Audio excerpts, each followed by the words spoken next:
पिछले लेक्चर में हमने ये पढ़ा था कि ईस्ट इंडिया कंपनी इंडिया में आई अपने ट्रेडिंग राइट्स को एक्सरसाइज करने के लिए, but with the passage of time इन्होंने अपने पावर्स को एक्सप्लॉइट करना शुरू कर दिया, जिससे ब्रिटिश क्राउन को रियलाइज़ हुआ कि इनकी पावर्स को कंट्रोल करना चाहिए।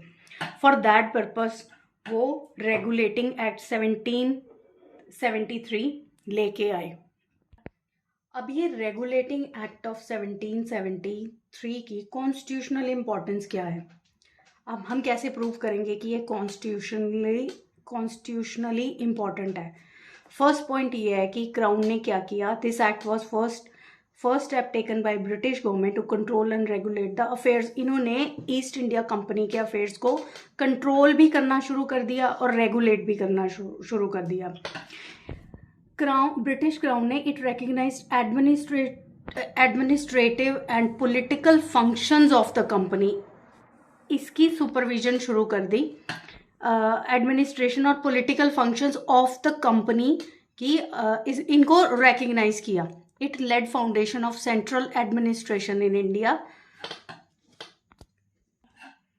अब हम करेंगे कि फीचर्स क्या थे 1773 रेगुलेटिंग एक्ट के फीचर्स क्या थे। तो इन्होंने क्या किया कि जो गवर्नर ऑफ बंगाल था उसको गवर्नर जनरल ऑफ बंगाल बनाया गया। एग्जीक्यूटिव काउंसिल क्रिएट की गई of 4 members to assist governor general of Bengal. फिर जो first governor general of Bengal था उसका नाम था वॉरेन हेस्टिंग्स। फिर इन्होंने क्या किया, जो सेकेंडली इन्होंने ये किया कि जो governor of Bombay and Madras presidencies थी उनको इन्होंने सबॉर्डिनेट बना दिया गवर्नर जनरल ऑफ बंगाल का। पहले क्या होता था, जो governor of Bombay and Madras presidencies थी ये इंडिपेंडेंट ऑफ ईच अदर थी, ये इंडिपेंडेंटली काम करती थी, ये किसी के सुपरविजन के अंडर या सबॉर्डिनेट नहीं थी।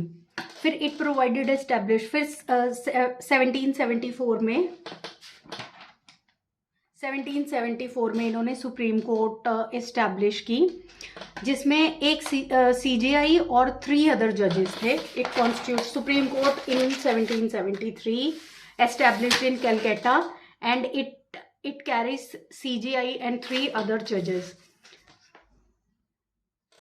नेक्स्ट पॉइंट में इन्होंने ये बोला कि prohibited servants of government company servants of company to engage in private trading और एक्सेप्ट प्रेजेंट्स और ब्राइब्स फ्रॉम नेटिव्स। तो इन्होंने जो ईस्ट इंडिया कंपनी के सर्वेंट्स थे उनको प्रोहिबिट किया गया कि वो प्राइवेट ट्रेडिंग ना करें और वो ब्राइब्स या फिर कोई भी प्रेजेंट्स वगैरह आसपास के, जैसे वो राजा वगैरह थे आसपास के प्रेसिडेंसीज के, वो इनको गिफ्ट्स वगैरह देते थे, उनके ऊपर इन्होंने इस एक्ट ने प्रोहिबिशन लगाई। नेक्स्ट पॉइंट है कि इस एक्ट ने it strengthen the control of British government. जो क्राउन का कंट्रोल था कंपनी के ऊपर, इन्होंने कैसे किया, इन्होंने कोर्ट ऑफ डायरेक्टर्स अपॉइंट किए जो रिपोर्ट देंगे रेवेन्यू के ऊपर, सिविल जो डिस्प्यूट्स वो रिजॉल्व करते थे या मिलिट्री अफेयर्स ऑफ इंडिया को रिजॉल्व करते थे, उनकी report court of directors British crown को देते थे। उसके बाद अमेंडमेंट एक्ट ऑफ 1781 लाया गया। इसका मेन पर्पस था जो भी एरर्स या फिर कमियां रह गई थी 1773 में उसको रेक्टिफाई करने के लिए 1781 एक्ट लेके आए। British parliament passed amending act of 1781 also. इस एक्ट को एक्ट ऑफ सेटलमेंट भी बोला गया।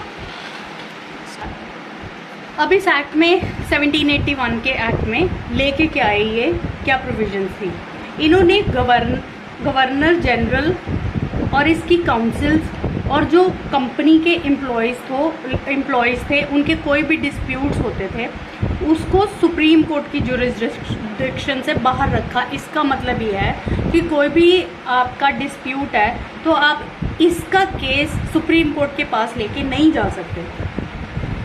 फिर सेकंड पॉइंट में ये था, इन्होंने जो रेवेन्यू वो कलेक्ट करती थी ईस्ट इंडिया कंपनी, जो उनका कोई भी मैटर था वो आप सुप्रीम कोर्ट में नहीं लेके जा सकते। और थर्ड पॉइंट में ये था कि जो भी कलकत्ता के इनहेबिटेंट्स हैं उनका कोई भी मैटर है उसकी जुरिस्डिक्शन सुप्रीम कोर्ट के पास होती थी।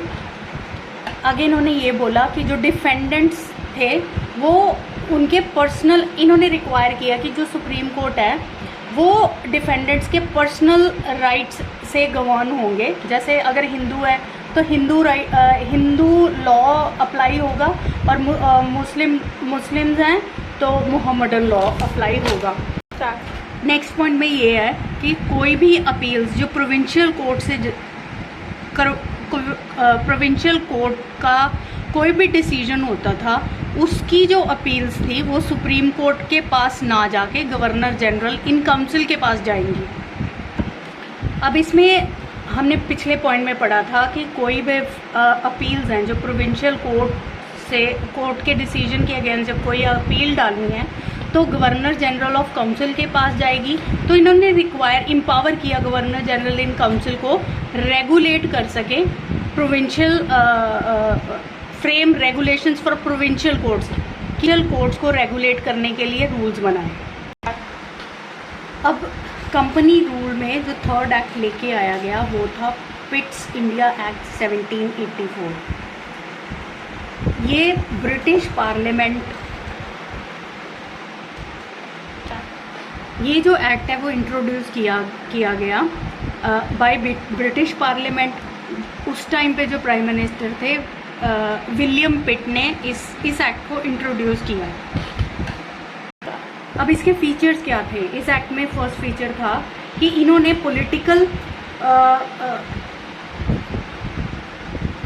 पॉलिटिकल और commercial functions of the company को डिस्टिंग्विश किया। फिर इन्होंने अलाउ किया कोर्ट ऑफ डायरेक्टर्स को कि वो मैनेज करें कमर्शियल अफेयर्स को। इन्होंने एक बॉडी क्रिएट की जिसका नाम था board of control to manage political affairs. In this way इन्होंने डुअल गवर्नमेंट एस्टैब्लिश की। थर्ड पॉइंट में इन्होंने थर्ड गया कि इन्होंने बोर्ड ऑफ कंट्रोल जो एक की थी उसको पावर दी कि वो सुपरवाइज कर सके और डायरेक्ट कर सके all operations of the civil military government और revenues of the British possession of India को। अब ब्रिटिश पोजेशन क्या है? जो भी इंडिया का जो भी एरिया था वो जो कंपनी के अंडर था, जब क्राउन ने उसको ओवर पावर कर लिया तो उसको ब्रिटिश पोजेशन बोला गया। अब इस एक्ट से दो चीज़ें निकल के आई। जो दो चीज़ें इंपॉर्टेंट थी इस एक्ट में वो क्या था? तो जो फर्स्ट सिग्निफिकेंस ये था कि जो भी कंपनी के पोजेशन में टेरिटरीज थी उनको first time British possession consider किया गया। एंड सेकंड, ब्रिटिश गवर्नमेंट को सुप्रीम कंट्रोल दिया गया कंपनी के अफेयर्स में, और जो भी एडमिनिस्ट्रेशन इन इंडिया कंपनी का था उसके ऊपर कंट्रोल हुआ ब्रिटिश क्राउन का। नेक्स्ट एक्ट कंपनी रूल में आया एक्ट ऑफ 1786। इसमें क्या था? जो लॉर्ड कॉर्नवालिस था appointed as governor general of Bengal appoint हुआ वो, उसने ये पोस्ट एक्सेप्ट करने के लिए अपनी 2 डिमांड्स रखी। फर्स्ट में उसने ये बोला कि वो ओवरराइड करेगा काउंसिल के डिसीजंस ऑफ द काउंसिल होगा उसको वो ओवरराइड कर सकता है इन स्पेशल केसेस में, और उसको कमांडर इन चीफ कंसिडर किया जाए।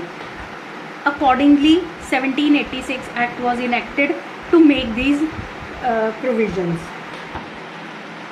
जो रेस्ट टॉपिक्स रह गए हैं कंपनी रूल में वो हम कल वाले लेक्चर में करेंगे।